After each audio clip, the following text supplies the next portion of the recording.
Hi everyone and welcome to Saiwan Beach. Actually guys, it's my 6th times coming here and this is my second favorite beach dito sa Hong Kong. Yun nga lang, kapag maganda, ay expect na natin na medyo may kalayuan. Guys, pwede kayong mag-overnight at mag-rent ng tent dito at marami ding mga stores na pwede nyong bilhan ng foods and drinks. May tatlong options on how to get here. Pwede ninyong i-hike, pwede kayong mag-speedboat, at pwede din kayong sumakay niyan. Sana all.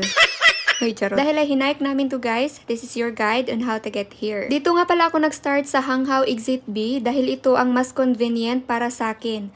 Paglabas sa Hanghao Exit B, turn to your left at hanapin ang green minibus 101M to Sai Kung. 10.29 Hong Kong dollars ang pamasahe at nasa 25 to 30 minutes naman ang journey depende kung may traffic. At baba kayo dito sa Sai Kung Town Hall. Kung galing naman kayo sa Diamond Hill MTR Station ay pwede kayong sumakay ng bus 92 or 96R at dito kayo bababa sa Sai Kung Town Hall. From here ay lakad lang ng straight at tawid kayo papunta dyan sa may McDonald's sign. Baybayin nyo lang tong daan hanggang makarating kayo sa may McDonald's.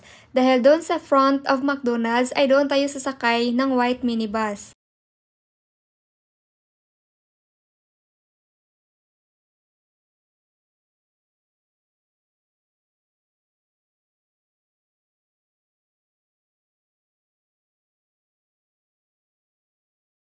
In front of the McDonald's ay may makikita kayong minibus stop. Diyan kayo sasakay ng 29R. White ang kulay ng minibus and take note of the schedule. 19 Hong Kong dollars ang pamasahe at nasa 30 minutes naman ang journey at baba kayo sa last stop. At dito na kayo ibababa ng white minibus.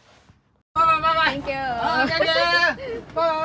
Dito nang last stop niyan guys kasi babalik na yan siya sa Sai Kung at may mga pasahero na ding sasakay pabalik. From here ay dyan kayo papasok sa nilagyan ko ng red arrow.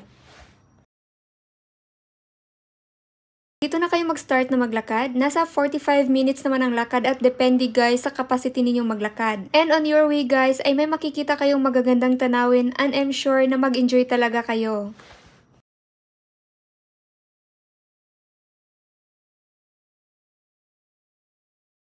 Guys, ito lang ang uphill niya. At pagdating ninyo dito ay just walk straight pababa. Huwag kayo dito sa side by side na nilagyan ko ng X. Pagbalik nyo naman guys, kung pagod na kayo mag-hike, pwede kayong mag-speedboat to Sai Kung Pier. Magpabook lang kayo doon sa mga stores kung anong oras ang gusto ninyong balik sa Sai Kung. 160 Hong Kong dollars ang pamasahe ng speedboat at 30 minutes naman ang journey going to Sai Kung Pier.